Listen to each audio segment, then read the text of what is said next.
Hello students, welcome back in class 11th। Chapter हमारा चल रहा है chapter number 9, sequence and series, अनुक्रम तथा श्रेणी। 9.1 हम कंप्लीट कर चुके हैं पार्ट 1 में। जो स्टूडेंट फर्स्ट टाइम इस वीडियो को देख रहे हैं, पहले वो पार्ट 1 अवश्य देखें, इसके बाद से पार्ट 2 को देखें। पार्ट 2 में आज हम करेंगे समांतर श्रेणी अर्थमेटिक प्रोग्रेशन, जिसको आप कक्षा 10th में अध्ययन कर चुके हो। कक्षा 10th में हमने समांतर श्रेणी में क्या अध्ययन किया था, थोड़ा इसका रिवाइज कर रहे हैं।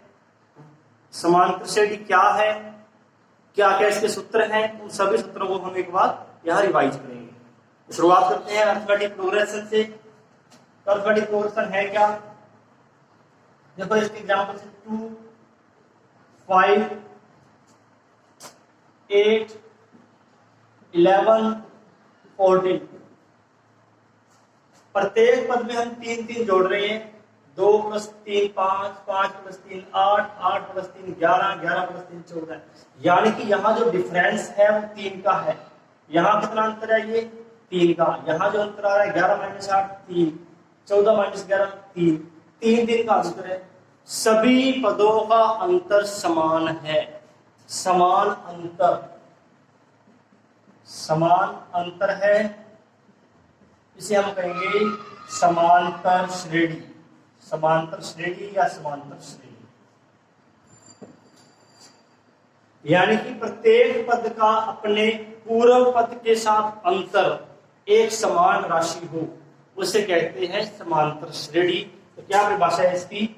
यदि प्रत्येक पद का अपने पूर्व पद के साथ अंतर एक समान राशि हो, एक अचर राशि हो, उसे हम समांतर श्रेणी कहते हैं। यदि किसी अनुक्रम की परिभाषा लिखते हैं इसकी अपने, क्या परिभाषा है इसकी? यदि किसी अनुक्रम में प्रत्येक पद का अपने पूर्व पद से अंतर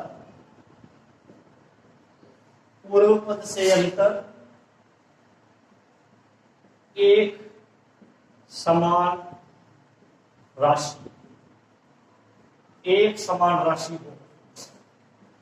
तो वह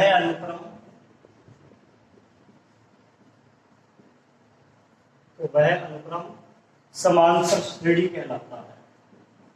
समांतर श्रेणी कहलाता है। जैसे हम लिख रहे हैं एक एग्जाम्पल इसका, 5 9 13 17 21, 9 - 5 4, 13 - 9 4, 17 - 13। तो समान अंतर आ रहा है। प्रत्येक पद का पहले पद से अंतर जो है एक समान संख्या में आ रहा है। यह हमारी क्या है? समांतर श्रेणी। अब देखो जो अंतर आएगा, समान अंतर को क्या कहेंगे हम? समान अंतर को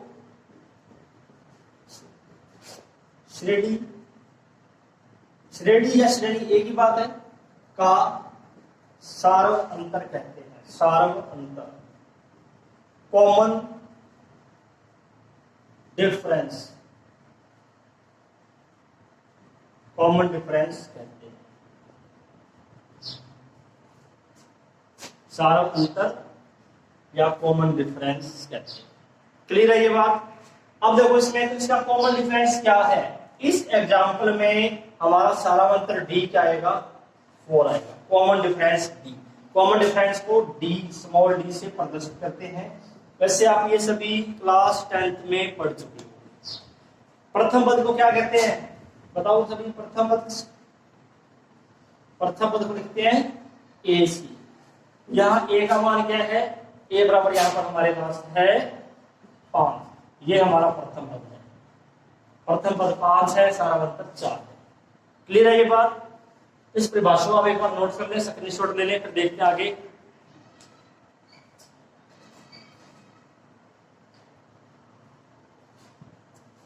अब हम देख रहे हैं समांतर श्रेणी का व्यापक पद, जनरल टर्म ऑफ समांतर श्रेणी। ठीक है, जब इसमें माना इसका प्रथम पद जो है, फर्स्ट टर्म इसकी है ए और सार्वभौमत्व इसका है बी, तो A1 हमारे पास क्या होगा, A1 बराबर ए है। प्रथम पद A1 बराबर ए, दूसरा पद हमारे पास क्या आएगा, A2 बराबर, पहले पद में सारा अंतर हम जोड़ देंगे, दूसरा पद हमारे पास है A प्लस बी, तीसरा पद क्या आएगा A3, A प्लस, इसमें फिर डी जोड़ दें, डी जोड़ते जाएंगे हर बार, A प्लस बी, इसमें फिर डी जोड़ दें, दूसरे पद में हमने डी जोड़ दिया, ये आ गया A प्लस 2b, ये हमारा है तीसरा पद यानी थर्ड टर्म। चौथा पद क्या आएगा, तीसरे पद में फिर हमको डी जोड़ना है, ये आ गया हमारे पास A प्लस 3, ये हमारा चौथा पद है। पांचवा पद A plus 3d plus d, चौथे पद में फिर हमने डी जोड़ दिया, तो ये हमारे पास आ गया पांचवा पद। तो ये हमारा दूसरा पद था, ये हमारा पहला पद था। अब देखो यहां तीसरा पद A प्लस 2d, डी कितने हैं, 2 पद है तीसरा।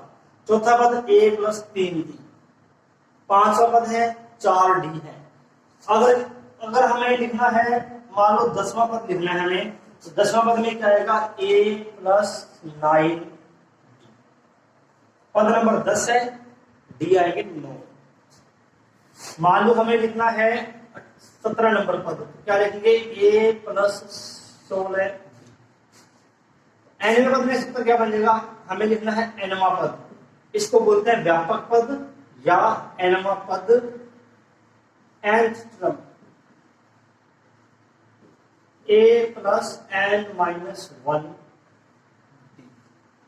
यहां n ले रहे हैं तो यहां n माइनस 1 आएगा, A plus n minus 1। Clear है ये, तो ये हमारे एनवें पद का सूत्र है, इसी को हम बोलते हैं जनरल टर्म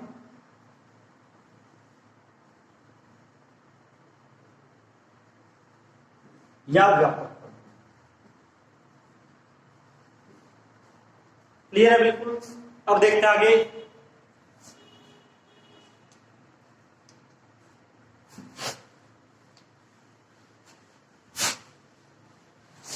अगर हमारे पास अंतिम पद L है, अंतिम पद हमें दे रखा है L, तो अंत से nवां पद,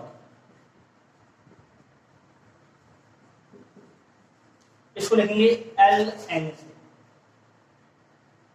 पीछे से बताना है nवां पद क्या होगा, क्या सूत्र होगा, L minus n minus 1d, यहां माइनस आएगा। ठीक है, पीछे से अगर हमें nवां पद ज्ञात करना है, अंत से nवां पद लिखना है L माइनस ब्रैकेट में n माइनस 1। अब हम देखते हैं n पदों का योग,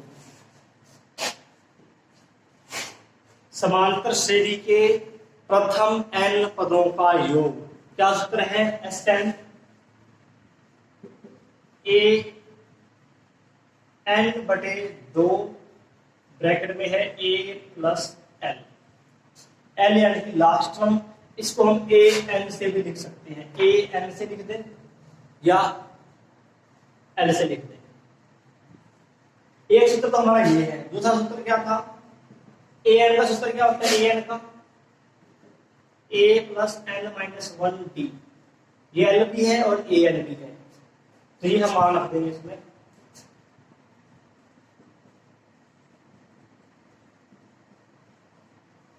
ये हमने L का मान रख दिया, A प्लस A क्या हो जाएगा, 2A,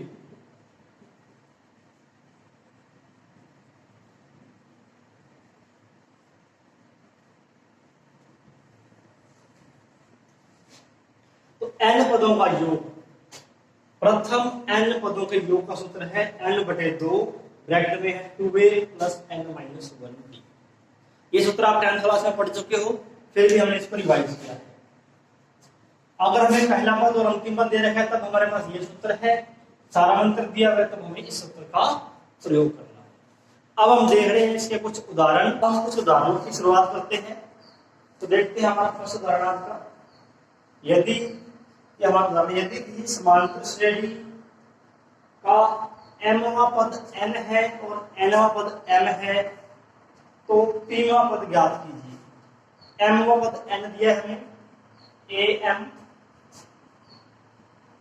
बराबर n और nवां पद क्या दिया है हमें m दिया है, और pवां पद a यानी कि pवां पद हमें ज्ञात करना है। और शायद में mवां पद n, nवां पद m, pवां पद ज्ञात करो। और हमें ये दिया है कि m not equal to n है, m और n इक्वल नहीं है। देखते हैं इसको। तो क्या सूत्र है इसका? m पद a plus m minus 1 d equal to n। n पद m है, n पद क्या होगा? इसको हम यहां नीचे लिखते हैं an का सूत्र होगा a plus n minus 1 d equal to n। इन दो समीकरणों को सरल करना है हमें। प्रथम पद a ज्ञात करेंगे, सारांतर d ज्ञात करेंगे। तो पहले हम क्या करेंगे, समीकरण एक में से दो माइनस कर रहे हैं, equation first minus second. First में से जब सेकंड माइनस करेंगे तो a और a कैंसिल हो जाएंगे। यहाँ क्या आएगा हमारे पास m minus 1 d minus n minus 1 d equal to आएगा n माइनस m। इसमें से ये माइनस कर दिया, इसमें से ये माइनस कर दिया। अब देखो d कॉमन हमारे पास m minus 1 n minus 1 d हमारे पास है कॉमन n माइनस m। इसको सरल करते हैं m minus 1 minus n plus 1, 1 से 1 कैंसिल,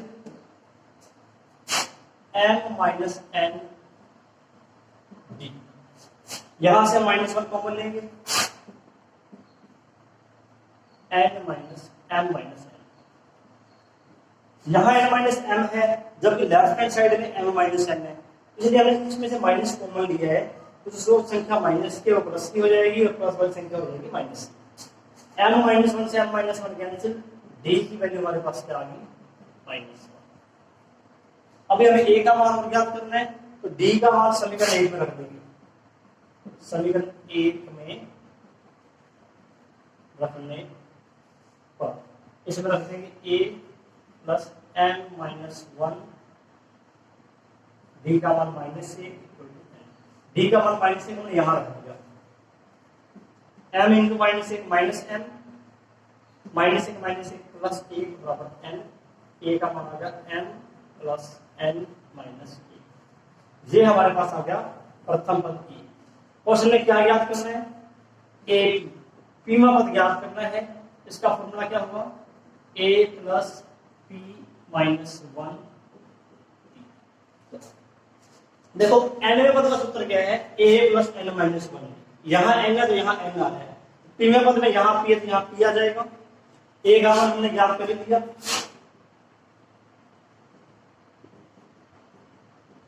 और d का मान हमें पता है minus 1। n plus n minus 1 minus b plus 1 और 1 cancel, m plus n minus. ये हमारे पास आ गया पीमा पद। दोबारा देखो इस क्वेश्चन को, हमें क्या दिया है? mवां पद n है और nवां पद m है, पीमा पद ज्ञात करना है। तो प्रथम पद और सारांतर में ज्ञात करने हैं। m पद का सूत्र a plus m minus 1 d, n पद का a plus n minus 1 d equal to n equal to m। इन दोनों समीकरणों को सरल करके हमने a और d का मान ज्ञात किया। पहले हमने समीकरण 1 में से 2 को माइनस किया, a से a cancel, m minus 1 d minus n minus 1 d equal to n minus 1। ठीक है, d common, m minus 1 minus n minus 1, m minus 1 minus n plus 1, 1 cancel हो गया। इसके बाद इसको यहाँ से यहाँ हमारे पास m माइनस n आ रहा है, तो हमने इधर में से माइनस कॉमन लिया है, ये भी m minus n, m minus n से m minus n cancel, d का मान आ गया। d का मान हमने समीकरण 1 में रख दिया, जिससे हमारे पास a का मान आ गया।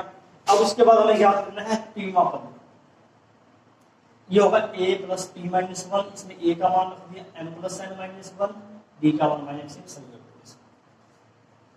देखते हैं नेक्स्ट क्वेश्चन हमारे पास है, यदि किसी समांतर श्रेणी के n पदों का योग इस तरह, यानी कि n पदों का योग, यानी कि हमें Sn दिया हुआ है n p प्लस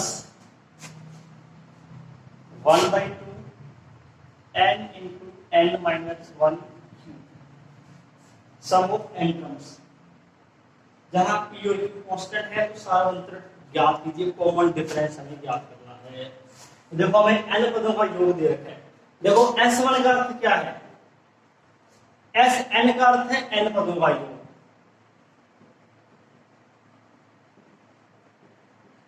S1 क्या होगा, एक पद का योग, एक पद का योग क्या होगा, पहला पद ही होगा A1। S2 का मतलब क्या होगा, S2 मतलब दो पदों का योग, दो पदों का योग मतलब A1 प्लस A। इसी प्रकार अगर अपन लिखते हैं S3 मतलब तीन पदों का योग, तीन पद कौन से होंगे, A1 plus A2 plus A3। इससे करेंगे हम, पहले हम रखेंगे n बराबर 1, n बराबर 1 रखने का। वैसे तो हमारे पास ये S1 आएगा और होगा क्या, ये प्रथम पद A1, A1 लिख दो या हम A लिख दें। A भी प्रथम पद है, A1 भी प्रथम पद है, S1 का मतलब है प्रथम पद का योग, और n का मान 1 इसमें भी रख दो, 1 into p 1/2 Guna 1 Guna 1 minus 1। a हमारे पास क्या आएगा, इसका मान होगा 0, a बराबर p। पहला मान हमारे पास p आ गया। अब हमें ज्ञात करना है सारांतर। अब n बराबर 2 रख देंगे, n बराबर 2 रखने पर S2 2 रखो, इसमें गुना 2, 2 माइनस 1। S2 का मतलब है पहला पद प्लस दूसरा पद, 2 से 2 cancel. A1 plus A2, A1 का होता है A, A2 होता है A plus D, 2p plus A का मान हमारे पास P आया हुआ है, तो A का मान हम P रख देंगे, P प्लस D।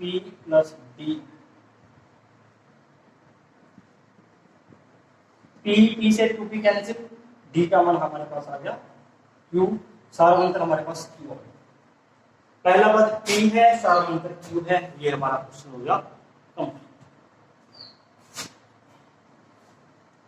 बहुत सिंपल क्वेश्चन है, n पदों का योग दे रखा है, पहला पद ज्ञात करना है। S1 का मतलब है पहले पद का योग, यानी कि पहला पद ही आएगा, और S2 का मतलब है दो पदों का योग। n का मान हमने 2 रख दिया, जिससे हमारे पास दो पदों का योग आ गया। अब दो पद कौन से होंगे, ये पहला पद प्लस दूसरा पद, A1 प्लस A2 बराबर 2p प्लस। इसमें हमने A1 और A2 के मान रखे, इसको क्वेश्चन हमारा था प्रथम पद ज्ञात कीजिए, सारांतर ज्ञात कीजिए। देखते हैं नेक्स्ट क्वेश्चन। नेक्स्ट एग्जांपल 6, ये हमारा मोस्ट इंपोर्टेंट एग्जांपल है। देखते हैं इसको। दो समांतर श्रेणियों के n पदों के योगफल का अनुपात 3n प्लस 8 अनुपात 7n प्लस 15 है, तो उनके 12वें पदों का अनुपात ज्ञात कीजिए। देखो इसमें n पदों के योगफल का अनुपात, एक तो लेते हैं Sn, दूसरा लेते हैं S डैश n। इनका अनुपात दे रखा है हमें 2n प्लस 15, सॉरी ये हमें दे रखा है 3n प्लस 8, और दूसरा में दे रखा है 7n प्लस 15। क्या ज्ञात करना है हमें, 12वें पदों का अनुपात। पहली स्थिति का 12वां पद अनुपात में 8 डैश 12, Sn और Sn डैश। तो इसका हम लिखते हैं n पदों का योग n/2 2a plus n minus 1d। दूसरी को हम लिखेंगे n/2, पदों की संख्या तो n ही है, लेकिन दोनों समांतर श्रेणियां अलग अलग हैं। इसका पहला पद हमें a दिया है, तो यहां हम ले रहे हैं a डैश, और सारांतर ले रहे हैं हम d dash. 3n plus 8, 7n plus n/2 cancel, 2a plus n minus 1 d, 2a dash plus n minus 1 d dash, 3n plus 8, 7n plus 15। अब देखो 12 पद हमारा क्या होता है, 12 पद होगा a प्लस 11d, ये भी आएगा a dash plus 11d dash. यहाँ a के गुणा में कोई भी संख्या नहीं है, जबकि हमारे पास a के गुणा में क्या आ रहा है, 2 आ रहा है। हम क्या करेंगे, 2 से भाग कर देंगे सभी में, अंश और हर में 2 से भाग कर दिया हमने, यहां भी 2 से भाग कर रहे हैं, अंश हर में 2 से भाग कर दिया, कोई फर्क नहीं पड़ेगा इससे। अब देखो हम n का मान क्या रखें कि हल करने पर यहां 11 आ जाए, n का मान क्या रखें हल करने पर 11 आ जाए। देखो अगर हम रखते हैं 11, 12 रखते हैं तो 12 माइनस 1, 11/2 आएगा। n का मान 11 तो नहीं रख सकते हम, तो क्या रखेंगे n का मान 23, 23 माइनस 1 22, 22/2 11, n बराबर क्या रखेंगे, n बराबर 23 रखने पर, n बराबर 23 रखने पर a plus 23 minus 1/2d, a plus 23 a dash minus 1/2 d dash, 3 गुणा 23 प्लस 8, 7 गुणा 23 plus 15, 11 d, 11 d dash, 23 into 3 69 plus 8, 23 into 7, 23 into 7 कितना होता है, 7 21, मतलब 2 7 14 प्लस 16,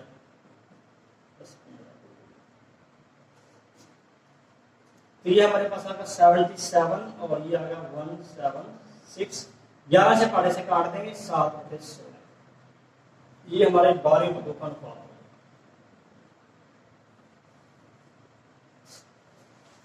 ग्यारह के पाड़े से हमने ऊपर नीचे काट दिए इसको, बहुत ही सिंपल क्वेश्चन है।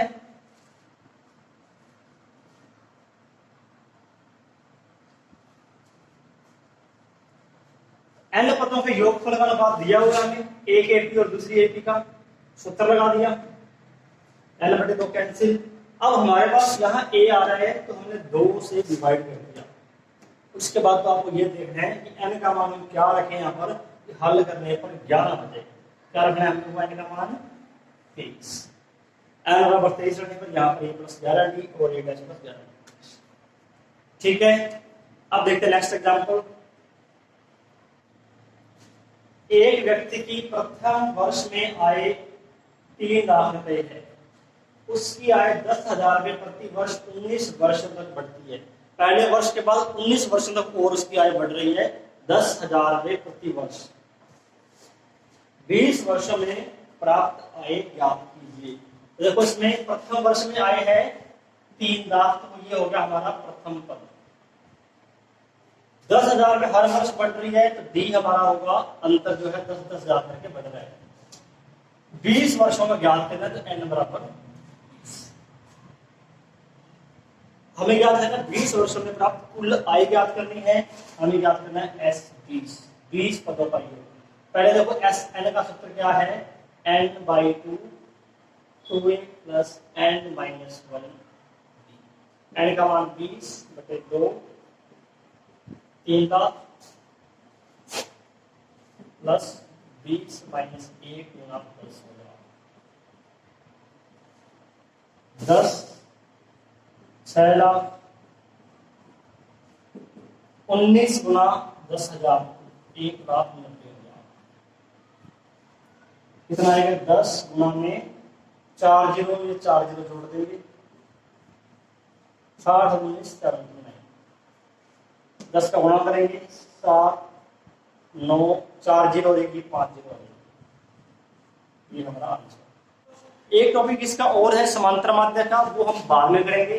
आज के लिए मैं आपको आज को 5 क्वेश्चन दे रहा हूं करने के लिए। एक्सरसाइज 9.2 पे ये आपके पास है पहले 1 से 5 क्वेश्चन। 1 से 5 क्वेश्चन आपको करने हैं। 5वां क्वेश्चन थोड़ा सा मुश्किल है, 5वां क्वेश्चन मैं करवा रहा हूं आपको, ठीक है। एक्सरसाइज 9.2 के 5 क्वेश्चन है ये आपके पास। 5वां क्वेश्चन इसका भी करेंगे और पहले 4 क्वेश्चन आपको करने हैं और उसके आंसर आप सभी मुझे कमेंट बॉक्स में लिखेंगे।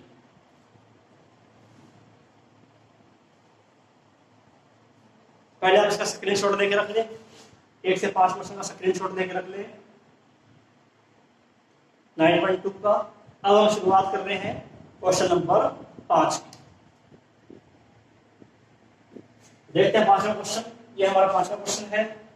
समांतर श्रेणी का पीवां पद 1/q है। पीवां पद यानी कि ए पी बराबर 1/q।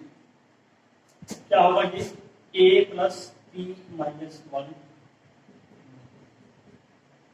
समीकरण।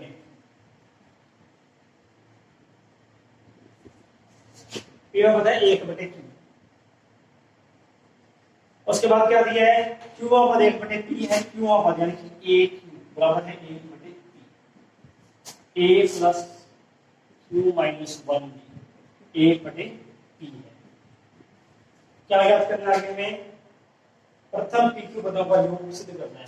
pq पदों का योग spq योग आएगा तो s लिखना है आपको 1/2 pq प्लस 1 गुना में p। ये हमें प्रूव करना है। प्रथम pq पदों का योग कितना आएगा। सॉरी यहाँ pq नहीं है, सिर्फ एक है। पहले हमें इन दोनों समीकरणों को हल करके a और d का मान ज्ञात करना है। तो माइनस करने पर इक्वेशन फर्स्ट माइनस कर देंगे सेकंड।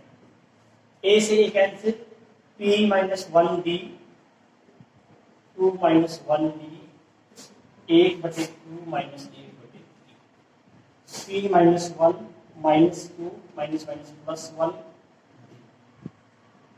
p माइनस 1 से कैंसिल हो गया p minus 2 d p minus 2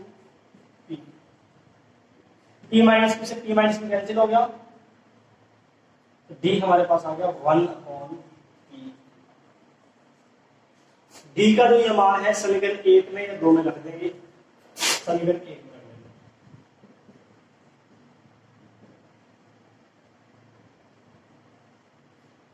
a plus p minus 1 1/pq बराबर 1। ये हमने d का मान 1/pq रख दिया। इसके अंदर 1/pq से गुणा करो इसको अंदर। p का मल्टीपल 1/pq से करेंगे तो 1/q और ये 1/p। 1/q से 1/q कट गया। a हमारे पास 1/, ये हमारे पास a का मान है। a का मान और d का मान सेम आ गए दोनों। क्या याद करना है, p q पदों का योग ये हमें सिद्ध करना है। टू प्रूव था ये सिद्ध करना था ये हमें। देखते हैं इसको। p q पदों का योग s n का सूत्र है n/2 2a plus n minus 1 d। ये हमारे पास p q पदों के योगफल का सूत्र है। n का मान हमें p q रखना है।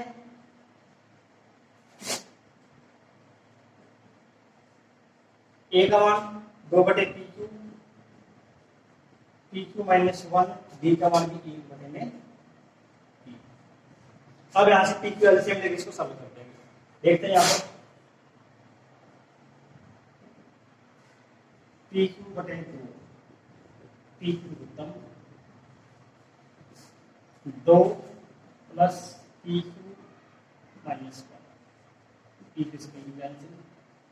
एस pq हमारे पास आ गया 1/2 pq प्लस 1 2 माइनस 1 pq हमने यहाँ पर एलसीएम ले लिया। बस इतना सा आंसर। तो हमने क्वेश्चन नंबर 5 किया है। क्वेश्चन नंबर 1 से 4 तक आपको करने हैं और कमेंट बॉक्स में मुझे इनका आंसर आपने लिख कर देना है। देखेंगे सबसे पहले किसका आंसर आता है, ठीक है। तो इसका तीसरा पार्ट अवश्य देखें। ये हमने 9.2 के सिर्फ 5 क्वेश्चन किए हैं 9.2 हमारे पास मोस्ट इंपोर्टेंट एक्सरसाइज है। इसमें 1 से लेकर 18 तक के प्रश्न है। पार्ट नंबर 3 में एक तो हम करेंगे समांतर माध्य, संख्याओं का समांतर माध्य कैसे ज्ञात करते हैं, और बाकी जो 9.2 के जो बाकी बचे हुए क्वेश्चन हैं वो हम पार्ट 3 में